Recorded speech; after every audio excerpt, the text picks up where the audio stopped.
Y fruto del nuevo gobierno de Canarias nace también la Consejería de Transición Ecológica, Lucha contra el Cambio Climático y Planificación Territorial. Al frente de esa consejería está José Antonio Balbuena. Balbuena ha sido también consejero del Cabildo de Tenerife en el área de medio ambiente precisamente y ha sido responsable de cooperación y portavoz del Grupo Insular del PSOE y concejal en el Ayuntamiento de La Laguna en Tenerife. Bueno, pues vamos a hablar con ese nuevo consejero de Transición Ecológica, José Antonio Balbuena. Es un título un poco largo, así que lo vamos a abreviar así, ¿no? En la Consejería de Transición Ecológica. Y su primera medida, señor Balbuena, buenos días. Buenos días, ¿qué tal? Ha sido impulsar un decreto de emergencia climática para todo el archipiélago, ¿no? Sí, en la elaboración estamos en fase de borrador, elaborar un decreto que tendremos que elevar al Consejo de Gobierno para declarar la emergencia climática en el territorio canario, ¿no? Un decreto que lo que va a dejar de manera clara y para que no exista ningún tipo de duda que este Gobierno, tal como dijo el presidente en el debate de investidura, se toma la lucha contra el cambio climático muy en serio. Va a ser uno de los objetivos principales de esta legislatura y eso va a significar que el decreto pues va a marcar políticas transversales, de manera que la mayoría de las acciones que desarrollemos en cada una de las consejerías siempre tengan algún tipo de efectos sobre la mitigación y la lucha contra los efectos del cambio climático y contener una serie de medidas y sobre todo que dé el paraguas necesario para poder articular y desarrollar una serie de propuestas de las que Canarias está carente. Una de ellas pues va a ser el poder tener lo antes posible ese anteproyecto de ley de cambio climático para poderlo elevar primeramente al Consejo de Gobierno y después al Parlamento de Canarias, generar ese debate y aprobarlo lo antes posible. Y también de forma paralela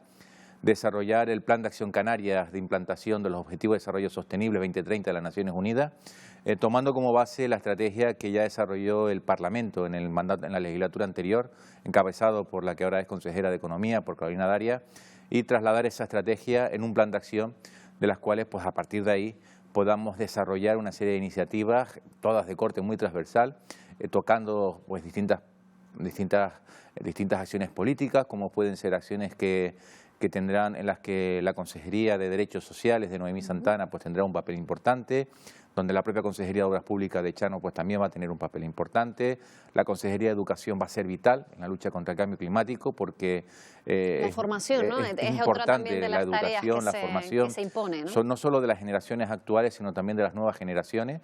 Las generaciones actuales, pues que seamos conscientes de lo que nos jugamos en la lucha contra el cambio climático, sin ir más lejos. Hoy se estaba anunciando otra ola de calor en Europa. Sí. Claro, eso está teniendo un efecto sobre nuestra economía y es que esa población de esos países norteeuropeos, a medida que la bonanza en sus temperaturas, en sus países iniciales no sea tan dura y tan árida, sobre todo en invierno como era en el pasado, pues dejarán de venir a Canarias a buscar un sol que ya van a tener allí.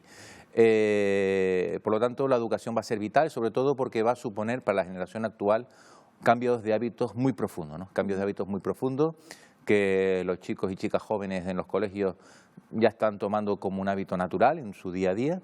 Pero lo mejor es hacerlo desde pequeños, ¿no? Porque claro, ya tenemos arraigados los adultos esas malas costumbres, ¿no? Y sobre todo porque se demuestra en una materia que también es importante, como puede ser el reciclaje de los residuos que generamos en nuestros hogares, como son precisamente los niños y niñas en sus hogares los que están invitando a sus padres, a sus abuelos, a sus tíos, a incorporarse al mundo del reciclaje, ¿no? Es precisamente esa población la que también está siendo educadores de sus progenitores, ¿no? Pero evidentemente nuestra tarea va a ser ese movimiento que existe, porque si nos damos cuenta, incluso cuando vamos a un supermercado, a un mercado, cada vez empezamos a encontrar elementos que nos dicen que las cosas están cambiando. Ya hay establecimientos que empiezan a quitar el plástico por bolsas de papel, encontramos y hay personas que cuando van a comprar sus embutidos a la ventita o al mercado se llevan sus propios tapes para que se lo lleven y poder de alguna forma descartar ese aluminio, es decir, hábitos en el día a día que son importantes, no es de alguna forma el principal elemento de lucha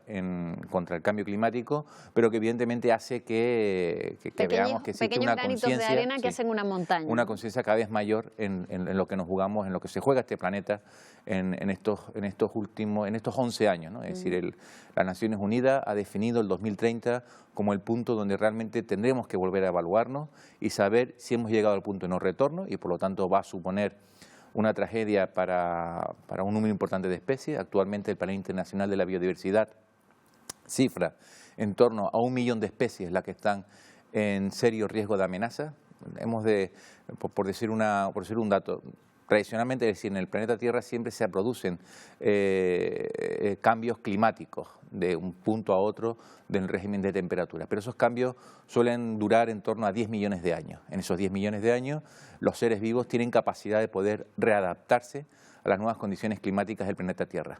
Bien, eso que sucedió antes de 10 millones de años ahora está sucediendo en apenas 30, ¿no? 150 años. Claro, es que un año en la vida del planeta Tierra no es lo mismo que un año en nuestra escala temporal. Un año en la vida del planeta Tierra es un milisegundo de antes de ayer. Casi un grado que ha subido, por ejemplo, la temperatura en 30 años. Sí, ¿no? Y sobre todo también todos los días desaparecen del planeta Tierra 150 especies naturales. Por lo tanto, estamos en una situación realmente delicada donde el principal artífice de esta nueva fase de extinción es el ser humano. También ha hablado usted de la creación de una ley de economía circular, ¿no? También se ha desarrollado mucho este campo en los últimos años. Están trabajando en esa materia también. Esa es una parte. Será transformar el actual Plan Integral de Residuos de Canarias, donde contempla, abre puerta al establecimiento de incineradoras en las islas de Gran Canaria y Tenerife. Eso en principio está en una fase de alegación. Una vez que concluya la fase de alegación hay que reformular ese plan, quitar todo lo que suponga la incineración en Canarias y apostar por una estrategia, por una ley de economía circular, es decir, de convertir ese documento en un plan integral, una ley de economía circular y alinearnos directamente con la estrategia de economía circular de la Unión Europea 2030. Eso supone un reto para Canarias. Evidentemente estamos hablando también de cambiar hábitos, estamos hablando de que en lugar de señalar que los cabildos tengan que hacer las incineradoras con cargo a fondos tanto del Cabildo como de la Comunidad Autónoma de Canarias, lo que vamos a apostar es porque los cabildos hagan esas plantas de tratamiento de materia orgánica en colaboración con la iniciativa privada para tratar ese 40% actualmente de los residuos. Ya los ayuntamientos están implementando lo que se denomina ese quinto contenedor, ese quinto contenedor de materia orgánica, pero a día de hoy en Canarias no tenemos las infraestructuras suficientes para poder tratar ese 40% y por lo tanto esa tiene que ser la urgencia. Como bien dijo el presidente en el debate de investidura, es la última oportunidad que tenemos para poder decir que no se necesitan en Canarias las incineradoras. Si en el próximo periodo de vigencia del PIRCAN, Canarias, los cabildos, los ayuntamientos, no nos ponemos en sintonía para poder dar un vuelco a la gestión de residuos, y eso va a pasar también porque el tratamiento separado ya no sea una opción, sino que sea una obligación, que todas empresas, vecinos, cualquier tipo de colectivo, sepa que va a tener la obligación de tener que reciclar en su actividad diaria, en su actividad privada, en su día a día. Evidentemente, Canarias es un territorio limitado. En algún momento, si no somos capaces de hacer la tarea y aprobar con nota, seguramente tendríamos que hablar de incineradora. Por lo tanto, es la última oportunidad que tenemos para ponernos la pila. Hay un problema muy grave en Tenerife que se ha extendido también, pues, por ejemplo, a la isla de La Palma, que vamos a abordar hoy también en el programa, que son las termitas, ¿no? En ese asunto, usted también ha estado implicado desde el Cabildo de Tenerife cuando era consejero y precisamente desde el Ayuntamiento de Tacoronte han pedido una reunión con usted que pues toma posesión del nuevo cargo y quieren pues ponerse en contacto para saber cómo se soluciona un problema de esta envergadura, ¿no? Ese problema, lo que decía cuando estábamos en el Cabildo, ¿no? Es decir, es un problema estrictamente de competencia municipal, pero evidentemente la potencialidad hacia el resto de municipios de Canarias hace que el resto de administraciones, Cabildo y Gobierno de Canarias, nos tengamos que implicar, y además de manera importante. En el Cabildo Insular de Tenerife habíamos dejado ya prácticamente elaborado, estamos pendientes, hoy hay una moción de censura, por lo tanto vamos a tener que estar pendientes de quiénes van a ser los nuevos responsables del área de medio ambiente para terminar ese trabajo que habíamos iniciado, que básicamente tiene dos líneas. Por un lado, se había preparado un encargo con Traxa, una empresa, un ente instrumental del Estado, que ya había estado de alguna forma formando al personal para poder hacer ese tratamiento con las termitas, porque es un personal que necesita una serie de habilitaciones para el tratamiento, para poder manejar los productos químicos que son necesarios para hacer esa erradicación de las termitas, y por otro lado un convenio marco entre los ayuntamientos que pueden estar afectados, el Cabildo y el Gobierno de Canarias, en vista de poder financiar de alguna forma esas actuaciones, donde era el Cabildo el encargado de desarrollar esas acciones, que tenía tres patas. Por un lado, actuar en aquellos focos donde estén detectados. En segundo lugar, hacer una evaluación real en el conjunto, de este caso la isla de Tenerife, que era donde lo teníamos detectado, para conocer exactamente en qué grado ha afectado la isla de Tenerife a la técnica subterránea. Y una tercera pata, que era, una vez en aquellas zonas donde se había actuado, hacer un seguimiento sobre los trabajos de erradicación. Insisto, cuando tengamos ya definido en el Cabildo de Tenerife quiénes van a ser los responsables del área de medio ambiente, en virtud de cómo se desarrolla hoy la moción de censura, pues la semana que viene seguramente tengamos esa reunión entre los municipios que están afectados, retomemos esos trabajos que están muy avanzados y se trata ahora ya de empezar a culminar la elaboración de esos convenios de manera que podamos ya a finales del verano, septiembre, octubre, ya se pueda empezar a actuar realmente sobre los distintos focos. Pero teniendo bien presente que hay una parte municipal que es la ayuda a los domicilios y particulares que se están viendo afectados. A los vecinos, vamos. Ahí evidentemente los ayuntamientos tendrán que soportar la mayor carga sobre sus hombros porque es una competencia estrictamente de ellos en la erradicación. Gobierno de Canarias y Península de Tenerife nos preocuparemos sobre todo en esas zonas que no son particulares, que evidentemente son más difíciles de poder actuar, que es donde en definitiva se trata de la colaboración de todas las administraciones, porque estamos en el punto donde podemos de alguna forma no solo controlar la población de termitas subterráneas, sino extinguirla. Lo ha mencionado usted en varias ocasiones, esa moción de censura que se debate hoy a las 12 del mediodía en La Palma y en Tenerife, pero en la parte que le compete a usted, que le queda más cerca, que es ese Cabildo de Tenerife, 100 años y no se ha producido nunca una moción de censura. Este va a ser un hecho, digamos, histórico en cuanto a que no ha habido mociones de censura anteriores, ¿no? Sí, bueno, de esos 100 años hay que recordar que casi 40 eran dictadura, por lo tanto ahí ni moción de censura ni nada, ¿no? Eso era imposible. Pero en estos últimos años, en esta última trayectoria democrática, es un hito histórico, evidentemente, ¿no? El Cabildo siempre se ha caracterizado pues porque era imposible poder generar esas combinaciones para poder producir una alternancia de gobierno real. Esta moción de censura, pues como usted comprenderá, desde el Partido Socialista la vemos con mucha esperanza, ¿no? Tenemos muchas esperanzas depositadas en Pedro Martín, quien ha demostrado una trayectoria magnífica al frente del Ayuntamiento de Guía de Isora, que ha obtenido unos resultados como nunca se habían obtenido en el Cabildo Insular de Tenerife.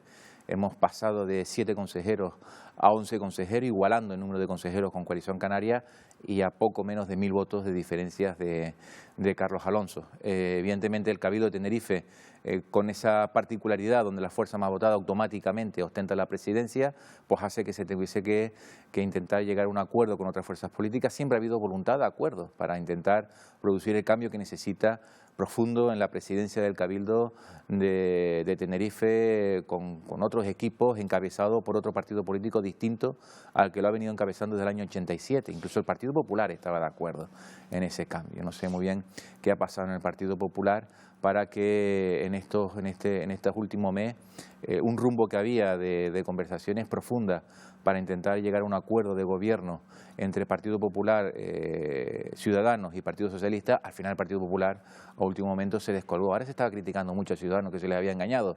Nosotros podríamos decir también que también el Partido Popular ha engañado al Partido Socialista, pero sin embargo no se trata de estar ahora echándonos las culpas a otras. Hoy hay una moción de censura, si todo sale como está previsto, a partir de las 12 tendremos un nuevo presidente, tendrá que conformar un nuevo equipo de gobierno. Yo creo que hay que tener palabras de agradecimiento muy profundas a Podemos. Podemos, tanto en el Ayuntamiento de Santa Cruz como en el propio Cabildo de Tenerife, ha propiciado un cambio a cambio de nada.